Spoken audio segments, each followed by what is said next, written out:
Welcome all. This is Unit 3, Magnetism and Magnetic Effect of Electric Current. Today we are going to see about the example problem. This is 3.22. An electron moving perpendicular to a uniform magnetic field of 0.500 Tesla undergoes a circular motion of radius 2.80 millimeter. So find what is the speed of electron? ஒரு electron moving perpendicular, அதாவது magnetic ஃபீல்டுக்கு பர்பண்டிகுலராக ஒரு electron வந்து move ஆகிட்டு இருக்குது. அந்த magnetic ஃபீல்டோட value கொடுத்துருக்காங்க. எப்படி மூவ் ஆகுதுன்னா, it undergoes a circular motion exhibit பண்ணுது. அப்போ அதோட ரேடியஸோட கொடுத்துருக்காங்க. அது மூவ் ஆகுது பர்பண்டிகுலரான்னு சொல்லும்போது we have to find the speed of electron. The given things are the charge of the electron. Given charge is q. அதோட வேல்யூ நம்ம இப்போ எழுத போகிறோம். And the magnetic field, the value is 0.500 t and radius of the orbit. அது circular motion exhibit பண்ணுதுன்னா அதோட ஆரம் radius நம்ம இப்போ எடுத்து எழுத போகிறோம். கிவன் திங்ஸ்லாம் எடுத்து எழுத போகிறோம். So charge of an electron அப்படின்னு சொல்லும் போது நம்ம அதோட வேல்யூ எழுத போகிறோம், which is equal to 1.6 into 10 to the power of minus 19 coulomb. This is charge of electron. Magnetic field's value is given 0.500 Tesla and radius is 2.80 mm. I mean millimeter. So in the millimeter la irukra and the radius value நம்ம என்ன பண்ண போறோம் அப்படின்னா மீட்டர்ல convert பண்ண போறோம். So R is equal to 2.80 into 10 to the power of minus 3 meter. So R ஓட value மீட்டர்ல நான் எடுத்துக்கிட்டேன். What we have to find is find the speed of electron. இப்போ என்ன ஃபைண்ட் அவுட் பண்ணோம்னா velocity of the electron. எலக்ட்ரானின் வேகம் கண்டுபிடிக்க போறோம் by using the formula V is equal to Q into RB by M. இந்த ஃபார்முலா யூஸ் பண்ணி நம்ம கண்டுபிடிக்க போகிறோம். ஸோ வெலாசிட்டி எதை டிபெண்ட் பண்ணியிருக்குன்னா அந்த சார்ஜ், மேக்னெட்டிக் ஃபீல்டு, அதோட ரேடியஸ். ஏன்னா இது வந்து சர்க்குலர் பாத் எடுத்துக்கிறதுனால அந்த ரேடியஸ் நம்ம எடுத்துக்கிறோம். Then M means mass of the electron. அப்போது அந்த சர்க்குலர் பாத்தில் எது போயிட்டு இருக்கு? எலக்ட்ரான். அப்போ கம்பல்சரி எலக்ட்ரான் இருக்குன்னா எலக்ட்ரானோட மாஸும் அங்கே அப்ளிகபிளாக இருக்கும். ஓகேவா? ஸோ எலக்ட்ரானோட மாஸ், அதோட ரேடியஸ், அங்கே அப்ளை பண்ணியிருக்கிற magnetic field into that charge of எலக்ட்ரானோட charge. So V is equal to Qவோட வேல்யூ இங்கே எழுதியிருக்கோம். அதெல்லாமே நம்ம எடுத்து எழுத போகிறோம். 1.6 into 10 to the power of minus 19, radius 2.80 into 10 to the power of minus 3, magnetic field 0.500. by mass of electron is the constant value, that is 9.1 into 10 to the power of minus 31, mass of electron. Okay va? So V is equal to 1.6 into 10 to the power of minus 19. இதை multiply பண்ணி நம்மளுக்கு என்ன answer வருதுன்னு பார்க்கலாம். So இது ரெண்டுத்தையும் 2.80 0.500 multiply பண்ணதில் எனக்கு வந்த ஆன்சர் என்னன்னா 1.4. as usual 10 to the power of minus 3 இருக்கு. இங்க இருக்கிற 10 to the power of minus 31 நான் மேலே எடுத்துட்டு போகும்போது plus 31 நான் எடுத்துக்கிட்டேன். minus 31 மட்டும் தான் எடுத்துட்டு போனா plus 31. so V is equal to as usual 1.6 into 10 to the power of minus 19 into 1.4. இது ரெண்டுத்தையும் மல்டிப்ளை பண்ணிக்க போறோம். எது அப்படின்னா மேலே இருக்கிற அந்த நியூமரேட்டர் வேல்யூ. 1.6 into 1.4 நம்மளுக்கு என்ன வேல்யூ கிடைக்குதுன்னா 2.24 into 10 to the power of minus 19. 31ல 3 போச்சு அப்படின்னா நம்மளுக்கு எவ்வளோ வேல்யூ கிடைக்கும்னா 28. ஸோ எனக்கு பிக்கர் டிஜிட்டோட சைன் தான் போடுறேன், அதனால plus 28 divided by as usual 9.1. So V is equal to இது ரெண்டுத்தையும் டிவைட் பண்ணும்போது I am getting 0.246 into 28ல 19 போச்சுன்னா the value is 10 power 9. 28ல 19 போகும்போது நம்மளுக்கு என்ன வேல்யூ கிடைச்சதுன்னா 10 power 9. So V is equal to இந்த 10 power 9 இருக்கு, இங்க 2க்கு முன்னாடி டெசிமல் பிளேஸ் இருக்கு. நான் அந்த டெசிமல் பிளேஸ் அந்த பக்கம் எடுத்துட்டு போறேன்னா எனக்கு ஒரு வேல்யூ ரெடியூஸ் ஆகும். அப்போ 2.46 into 2 அந்த பாயிண்ட்டை 2க்கு அப்புறம் வச்சுட்டேன். அப்போ டெசிமல் பிளேஸ் என்ன ஆகும்? 10 to the power of 8. வெலாசிட்டியோட unit பார்த்தீங்கன்னா மீட்டர் பெர் செகண்ட். ஸோ இதுதான் என்ன அப்படின்னா நம்ம ஃபைண்ட் அவுட் பண்ணியிருக்கிற அந்த எலக்ட்ரானின் வேகம், அதாவது ஸ்பீட் ஆஃப் எலக்ட்ரானை நம்ம ஃபைண்ட் அவுட் பண்ணிட்டோம். 2.46 into 10 to the power of 8 metre per second. The next example problem is 3.25. Let E be the electric field of magnitude. அதாவது ஒரு எலக்ட்ரிக் ஃபீல்டோட வேல்யூ கொடுத்துருக்காங்க அண்ட் மேக்னெட்டிக் ஃபீல்டோட வேல்யூவும் கொடுத்தாச்சு. சப்போஸ் ஒரு எலக்ட்ரான் வந்து அக்சலரேட் ஆகுதுன்னா ஐ மீன் இட் இன்க்ரீசஸ் இட்ஸ் வெலாசிட்டினா எந்த பொட்டன்ஷியல்ல 200 volt பொட்டன்ஷியல்ல zero deflection காமிக்கணும். சப்போஸ் ஜீரோ டிஃப்ளெக்ஷன் காமிக்கலன்னா எந்த பொட்டன்ஷியல்ல அது ஜீரோ டிஃப்ளெக்ஷன் காமிக்கும், அவ்வளவுதான். E is the electric field and B is the magnetic field acting on the electron. If electron is accelerated means the potential 200 volt la zero deflection காமிக்கும். Suppose காமிக்கலனா எந்த potential zero deflections நம்மளுக்கு reach ஆகுது அப்படின்றது தான் இந்த question. நம்ம வந்து தமிழ்ல enclose பண்ணிருக்கோம். ஒரு எலக்ட்ரானோட மின்புலம் காந்தப்புலம் கொடுத்துருக்காங்க. அது இந்த மின்னழுத்தத்துல முடுக்கி விடும்போது சுழிநிலை ஏற்படுமான்னு கேட்டிருக்காங்க. சப்போஸ் இந்த மின்னழுத்தம் 200 வோல்ட் மின்னழுத்தம் இல்ல அப்படின்னா அதோட முடுக்கி விடப்படும் அந்த மின்னழுத்த வேறுபாடு என்னவா இருக்கும், சுழி காமிக்கிற அந்த மின்னழுத்த வேறுபாடு என்னவா இருக்கும். ஸோ என்ன கண்டுபிடிக்கணும் அப்படின்னா நம்ம மின்னழுத்த வேறுபாடு. This is the Tamil explanation. நம்ம வந்து இப்போ பார்க்கலாம். கிவன் திங்ஸ் எல்லாம் எடுத்து எழுதிக்கலாம். What is the given thing here is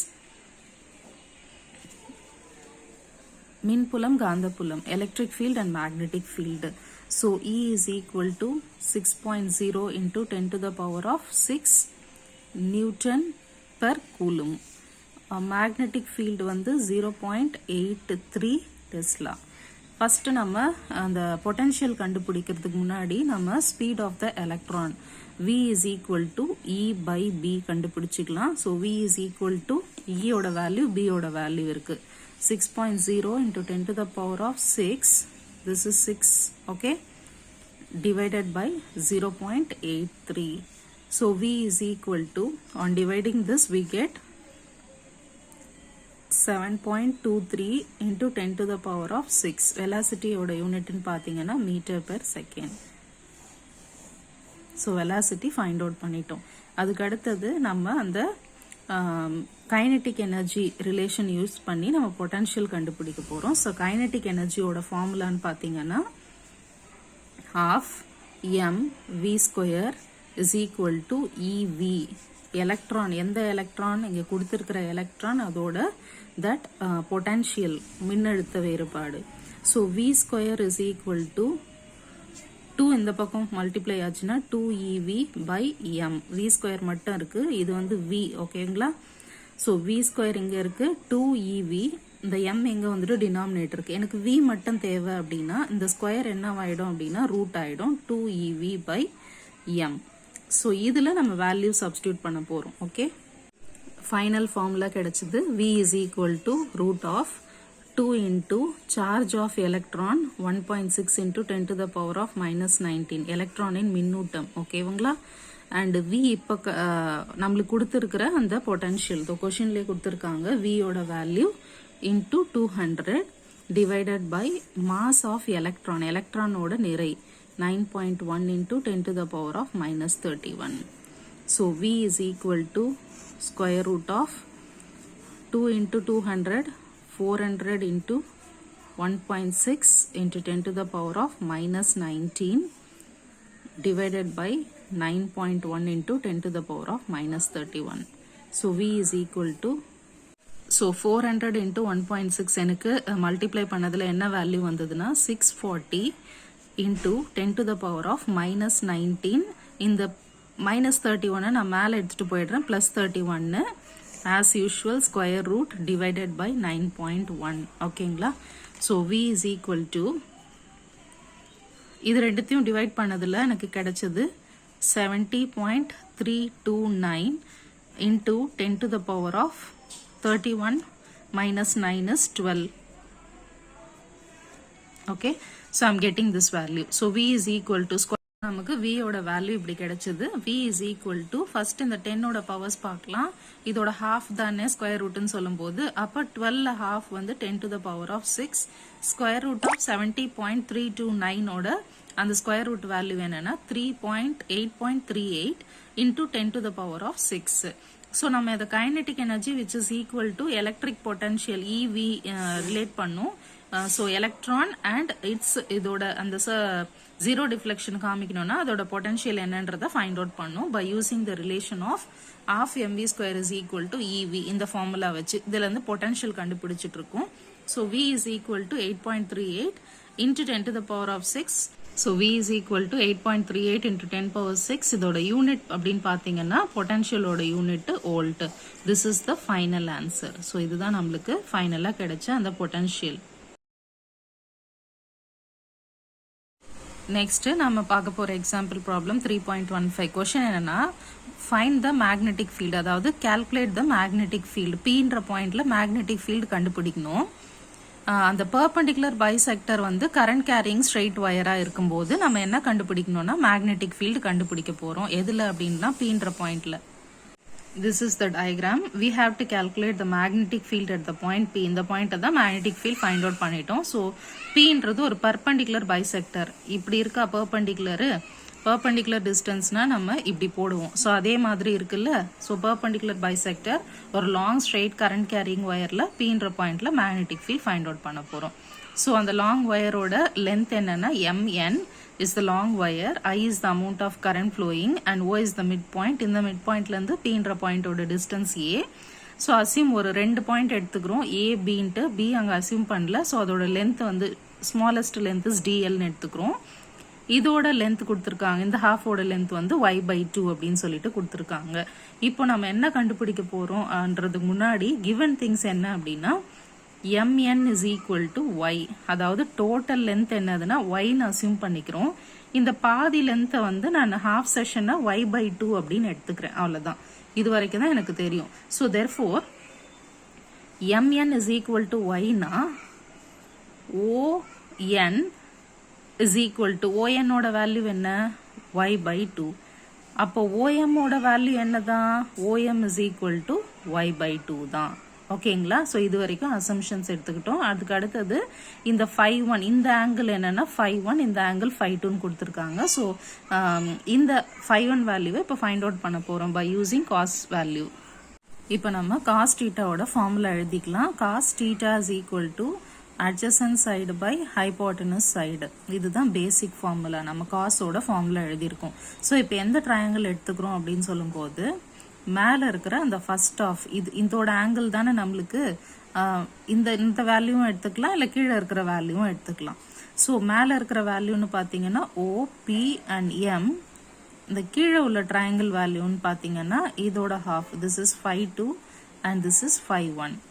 so இதோட ஹாஃப்னு பார்த்தீங்கன்னா ஓபியோட டிஸ்டன்ஸ் A அண்ட் ON ஓட டிஸ்டன்ஸ் MN லாங் வயர், இதோட மிட் பாயிண்ட் ON ஓட distance y/2.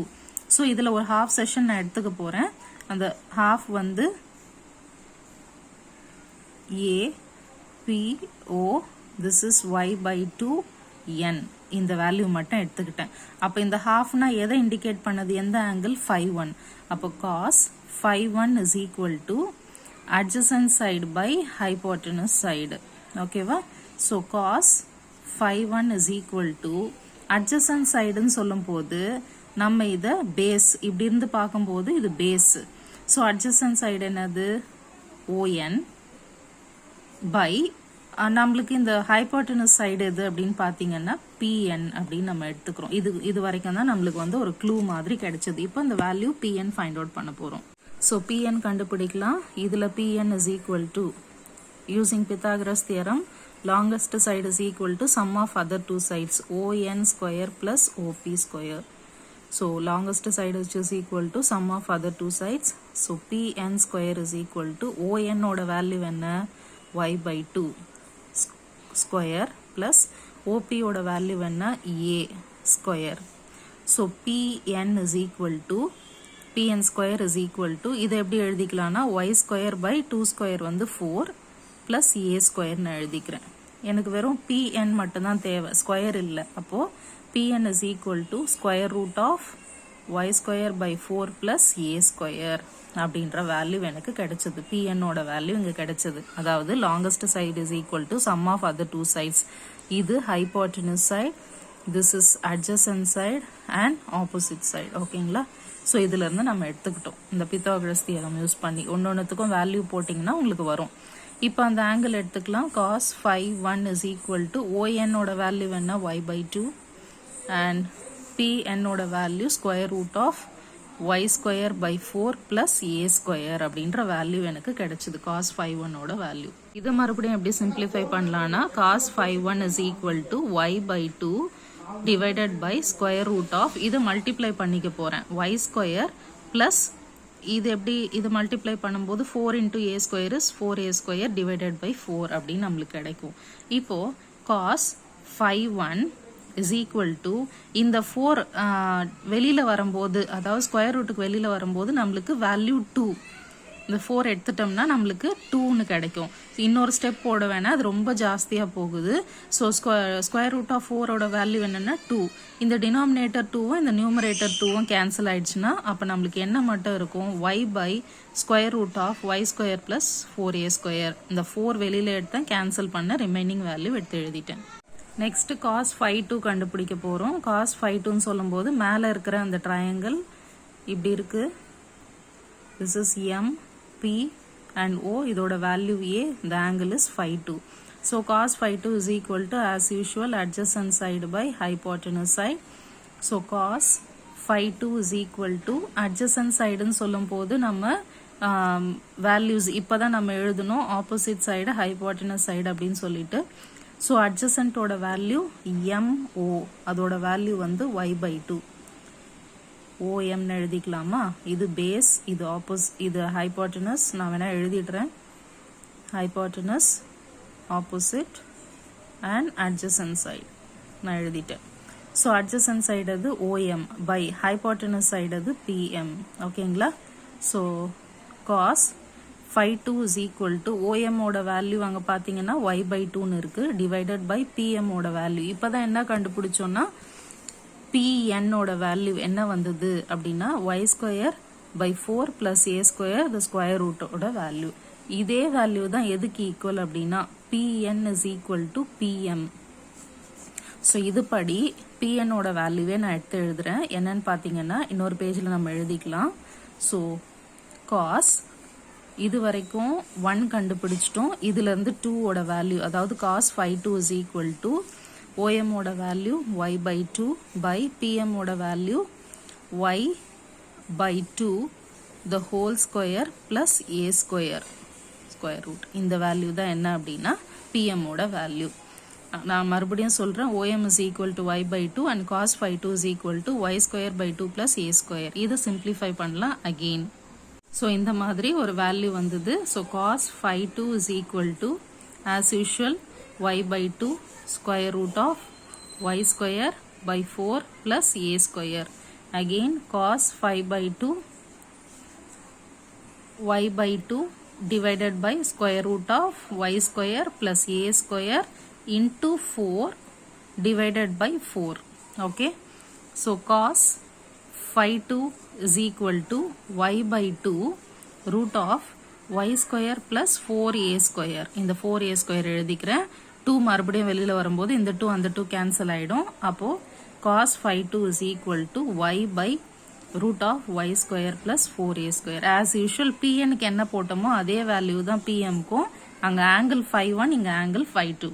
That's it. So இப்போ magnetic field at the point P கண்டுபிடிக்கணும். B is equal to mu naught I by 4 pi a into that value. இப்போ கண்டுபிடிச்ச value 2y 2 mu naught ன்னு இருக்கும். அதனால அந்த 2 எடுத்துக்கிறேன். 2y by root of y square plus 4a square. So இதுதான் நம்மளுக்கு ஒரு வேல்யூ கிடைச்சது. இப்போ y ஓட வேல்யூ இன்ஃபினிட்டி ஆயிடுச்சுன்னா b ஓட வேல்யூ என்ன ஆகும்னா 2 times. So mu naught I by 2 pi a. ஏன் அப்படின்னா y ஓட value infinity. In case endless means the value is mu naught I by 2 pi a. This is the total magnetic field acting on the wire Mn at the point P. This is example 3.18. என்ன கண்டுபிடிக்கணும்னா compute the magnitude of magnetic field of long straight wire. Magnetic ஃபீல்டோட value ஒரு long straight ஒயருக்கு find out பண்ண போகிறோம். அந்த long straight ஒயரோட current என்னன்னா 1 ampere போயிட்டு இருக்கு. இந்த எந்த டிஸ்டன்ஸ்லன்னு பார்த்தீங்கன்னா 1 metre. So also compare it with the earth's horizontal magnetic field, earth's magnetic field கூட கம்ப்யூட் பண்ண சொல்றாங்க. நம்ம அந்த ஃபார்முலா எழுதிக்கிறதுக்கு முன்னாடி நம்ம கிவன் திங் என்னென்னு எழுதிக்கலாம். I is equal to, அதாவது current is equal to 1 ampere and radius is equal to 1 meter அப்படின்னு எழுதிக்கிறோம். Formula B is equal to mu naught I by 2 pi r. So இந்த ஃபார்முலாவில், அதாவது மேக்னெட்டிக் ஃபீல்டு கண்டுபிடிக்கணும்னா இந்த ஃபார்முலா 2 pi ஏன்னு வரும். இங்கே ரேடியஸ்னால நம்ம r போட்டுட்டோம். இந்த ஃபார்முலாவில் இப்போ எல்லாத்தையும் சப்ஸ்டியூட் பண்ணலாம். So B is equal to mu naught I by 2 pi r. B is equal to mu naught ஓட வேல்யூ எழுதிக்கலாம். 4 pi into 10 to the power of minus 7 என்றது mu naught ஓட வேல்யூ. கரண்ட் என்றது 1 வேல்யூ. நம்மளுக்கு 2 pi into r ஓட வேல்யூவும் 1 தான். ஓகேங்களா? இப்போ என்ன பண்ணலாம், pi கேன்சல் பண்ணிட்டோம், 2 கேன்சல் பண்ணிட்டோம். So B is equal to 2 into 1 2 into 10 to the power of minus 7. இதோட யூனிட் பார்த்தீங்கன்னா டெஸ்லா, அதாவது மேக்னெட்டிக் ஃபீல்டோட யூனிட் டெஸ்லா. ஸோ இது வந்து மேக்னெட்டிக் ஃபீல்டு, எர்த்ஸ் மேக்னெட்டிக் ஃபீல்டோட வேல்யூ கண்டுபிடிச்சிட்டோம், which is more or less equal to, நம்மளுக்கு இந்த வேல்யூ எப்பவுமே என்ன வரணும் அப்படின்னா B is equal to that value into 10 power minus 5 tesla. இந்த வேல்யூல தான் -5 horizontal component of earth's magnetic field -5ல இருக்கணும். ஸோ இப்போ என்ன பண்றோம் அப்படின்னா, அதாவது எர்த்தோட வேல்யூ இது. இப்போ இந்த ஸ்ட்ரெயிட் வயரோட வேல்யூ இது வந்துச்சுல்ல, magnetic field of straight wire 2 into 10 power minus 7, அதையும் பிராக்கெட்ல எழுதிக்கலாம். 2 into 10 power minus 7 tesla is 100 times smaller than, எதை விட ஸ்மாலர் அப்படின்னா எர்த் மேக்னெட்டிக் ஃபீல்டோட 100 times smaller of earth. ஓகேங்களா? ஸோ இதுதான் நம்மளுக்கு வந்த final answer. So magnetic field நம்ம எர்த் அதை ரேஷியோ சொல்லியிருக்கிறோம், அதாவது 100 times smaller than எர்த்தை விட. அப்போ அதோட ரேஷியோ 1:100ன்னு போட்டிருக்கோம். இங்கே என்ன பார்த்தீங்கன்னா, நேர்கடத்தியால் உருவாகும் காந்தப்புலமானது, அதாவது புவி காந்தத்தை விட எத்தனை மடங்கு குறைவானது அப்படின்னா 100 times வந்து இதோட கம்மி அப்படின்னு சொல்லியிருக்கிறாங்க. So this is the final answer.